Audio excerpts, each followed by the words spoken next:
بسم اللہ الرحمن الرحیم۔ السلام علیکم۔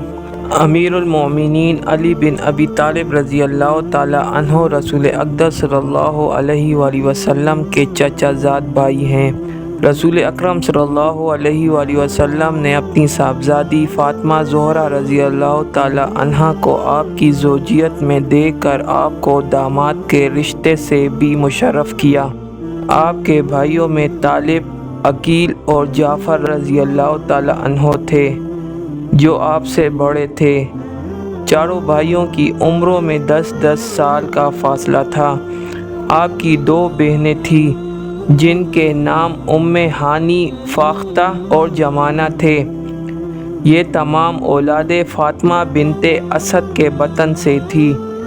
حضرت علی رضی اللہ تعالی عنہ خلیفہ چہارم ہے۔ آپ نے 10 سال کی عمر میں اسلام قبول کیا۔ بچوں میں سب سے پہلے آپ ہی مسلمان ہوئے۔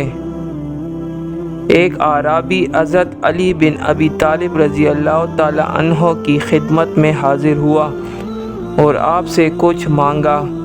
حضرت علی بن ابی طالب رضی اللہ تعالی عنہ نے فرمایا، خدا کی قسم رات کی خوراک سے بچی ہوئی بھی کوئی چیز میرے گھر میں نہیں ہے، چہ ذائقہ کوئی دوسری چیز ہو جو میں تجھے دوں۔ اعرابی یہ کہتا ہوا واپس ہوا، خدا کی قسم خدا تعالیٰ ضرور قیامت کے دن تجھ سے میرے اس سوال کے متعلق پوچھے گا۔ حضرت علی رضی اللہ تعالی عنہ اعرابی کی بات پر زار و قطار رونے لگے اور اسے واپس بلانے کا حکم دیا۔ جب وہ آ گیا تو آپ نے اپنے غلام سے فرمایا، اے قمبر میری ذرا لاؤ۔ قمبر ذرا لایا اور آپ نے ذرا اعرابی کے حوالے کرتے ہوئے فرمایا، دیکھنا کوئی اس کی قیمت میں تجھے دھوکہ نہ دے۔ میں نے کئی دفعہ اس ذرے کے ذریعے سے رسول اقدس صلی اللہ علیہ وآلہ وسلم کے چہرہ انور سے حملوں کو روکا ہے۔ قمبر نے عرض کیا، امیر المومنین اس اعرابی کو 20 درہم کفایت کر جائیں گے۔